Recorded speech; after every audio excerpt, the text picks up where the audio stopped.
see what can be. But there are many more who are able to see what can be unburdened by what has been. Is that we can see what can be unburdened by what has been. Is that word salad or Marxism? It's Marxism. That is, in fact, I said it's a Marxist incantation, as a matter of fact. It's like a spell. So you can see the possibility of a world that's unburdened from its own history, which is exactly what Mao Zedong did when he launched the campaign of Smash the Four old characteristics of Chinese society. They were going to make a new China that was going to be unburdened by what had been in the past of China. Giving resources based on equity, understanding that we fight for equality, but we also need to fight for equity, understanding not everyone starts out at the same place. The only difference between equity and socialism is the type of property that they redistribute, the type of shares. They're going to redistribute social and cultural capital in addition to economic and material capital. We have to stay woke. Like, everybody needs to be woke. And you can talk about if you're the wokest or woker, but just stay more woke than less woke. When we say what is woke? Woke is Maoism with American characteristics, if I might borrow from Mao himself, who said that his philosophy was Marxism-Leninism with Chinese characteristics, which means woke is Marxism.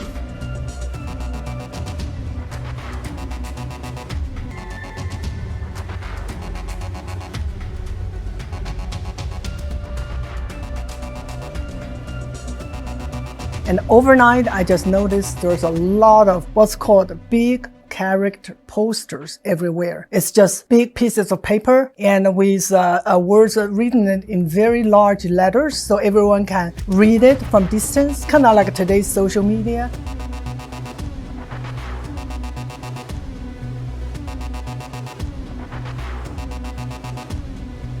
Of people denouncing others. In my school, I remember the papers were denouncing administrators or teachers, and it's overnight, and it's just everywhere.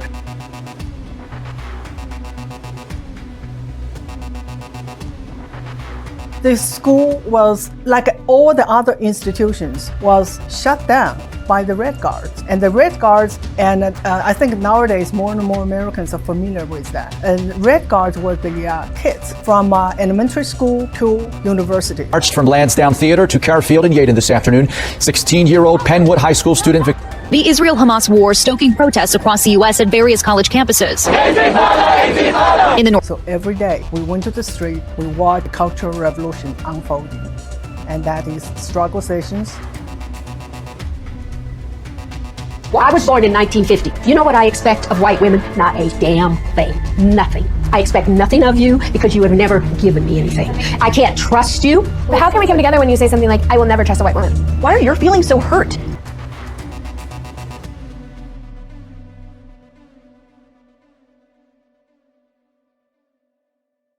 He had tens of millions of young people that he have indoctrinated. They're ready to go. Just give them a call. Say, you are now mobilized to defend Mao and to defend communism.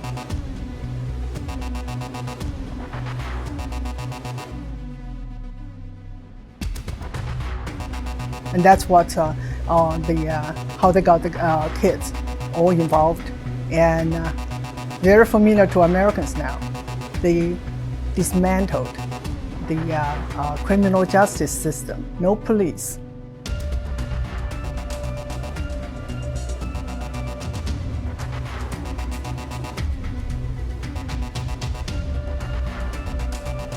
Just like a defunct police. So the Red Guard could do anything, no consequences. And eventually they started to kill.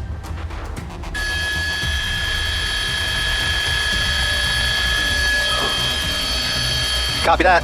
Here we go. All right, this is getting serious. Oh my goodness. The 3rd precinct of the Minneapolis Police Department on fire. Nearby businesses ablaze. This is how the night of May 28th unfolded. Nobody can see anything, just like here. Why? Because Mao openly supported them. That's right. But they're not going to stop. They're not going to stop. And they're not. This is a movement. I'm telling you, they're not going to stop. And everyone beware, because they're not going to stop. They're not going to stop before Election Day in November, and they're not going to stop after Election Day. And that should be, everyone should take note of that on both levels. That this isn't. They're not going to let up, and they should not, and we should not. On both levels, this isn't. They're not going to let up, and they should not, and we should not. destroy the past. In Mao's words, it's the 4 O. Old ideas, old culture, old custom, and old habit. Get rid of them all. That include destroy all the statues. Across the world, statues are under attack. Over the past 2 weeks, monuments to an uncomfortable past have been defaced, beheaded, and pulled down. But does this new wave of activism represent an iconic moment in our history, or simply the erasing of it?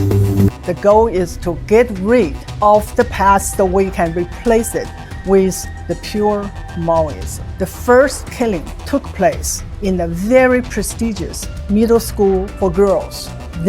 Bunch of girls, young girls, as young as 12, as old as 16, they beat, tortured, and killed their principal.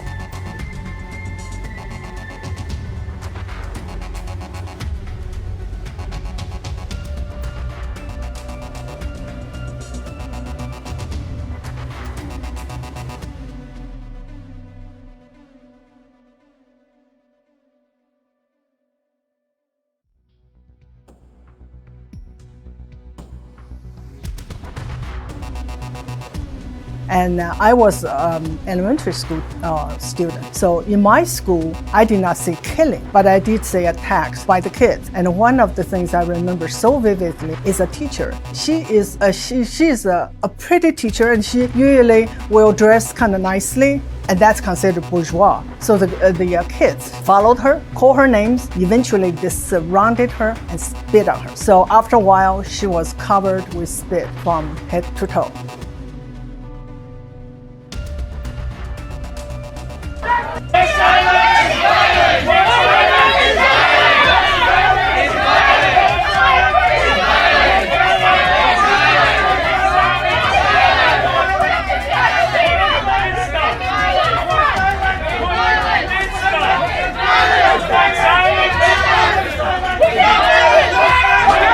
Killing happened in middle school, especially in universities.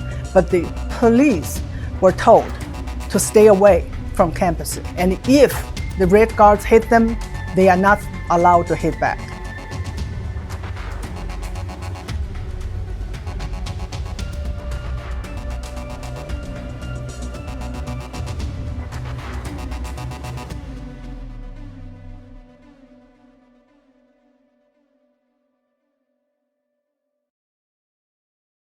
I can imagine what can be and be unburdened by what has been.